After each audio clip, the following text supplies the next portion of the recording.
team atmosphere ever since the last two events, they've been normal, honestly.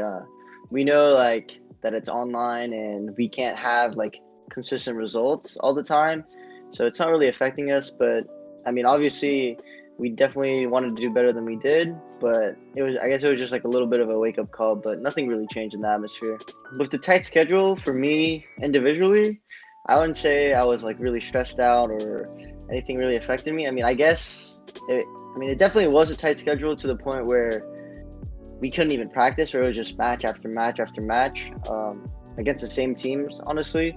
But I know some of my teammates definitely looked more forward to LANs than they did online. So it's definitely starting to affect them now that we're like a couple months into the online season. As far as how the online and regional basically lock that's going on right now with everything going on, I think the results are somewhat muddled up a little bit. I obviously think teams like Fury are obviously already very competitive. I think they obviously have the advantage of they're all together, I believe, in Miami or something. So they're kind of like in a constant kind of boot camp, which I think probably helps them a lot.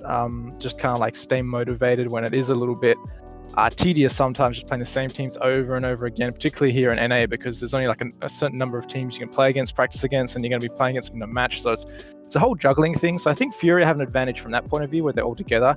I don't think it's like a huge deal though. I don't think teams that wouldn't be competitive are suddenly competitive. I mean, obviously there's some results like the last ones with Triumph where I think on LAN they don't really have those close games with teams like 100 Thieves or whoever they tied with. So I think it's a little bit of both, but I don't think it's a huge deal. I think it's just more who's more motivated at the time to play, because as I said, this is very tedious right now.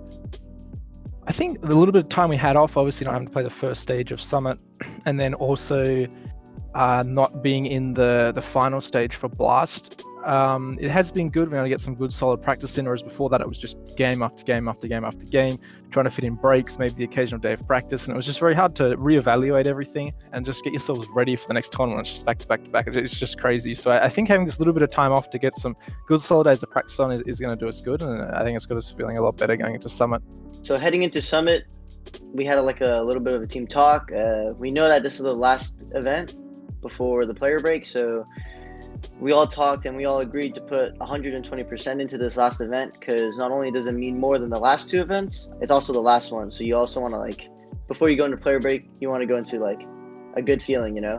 So obviously all of us are putting in 120%, and hopefully we're able to perform.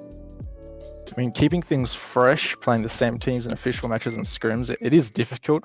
Obviously you want to try and stay one step ahead of the game as far as teams not knowing exactly how you're going to play, but honestly it is quite difficult. Like, you kind of go into a scrim, you're like, oh, like, we kind of know how these guys play, and I'm sure they feel the same way. So it actually is difficult, and I think that's one of the more tiring aspects, particularly on the players, is it's not super fresh for them. They know this player likes to do this, so no matter how much you try and change up your game, players are going to have tendencies and ways they like to play. So I think it does get a little bit tedious, and keeping it fresh is actually probably one of the biggest challenges right now. And then obviously keeping it fresh also kind of leads to motivation, because players aren't as maybe bored sometimes. I don't know if that's the correct word, but I think keeping it fresh kind of leads to motivation. They kind of interlinked a little bit, and that is actually one of the biggest challenges right now.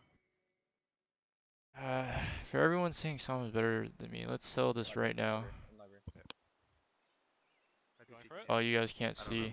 I'm looking at his inventory and I don't see a major trophy. Oh, one's in cons. Window. Wait, I thought we said 4 halls. Now we're 4. No. 3 ramp and 2 hall. No. I'm flashing. No, they're double. Oh my god. I guarantee one. What here. do we do? You Oh no. There's I can flash us into that. outside of the game, I'd say we're pretty good friends, but outside of his stream personality, I think he's a teddy bear, but his stream personality, he's just got to act hard, and I respect it.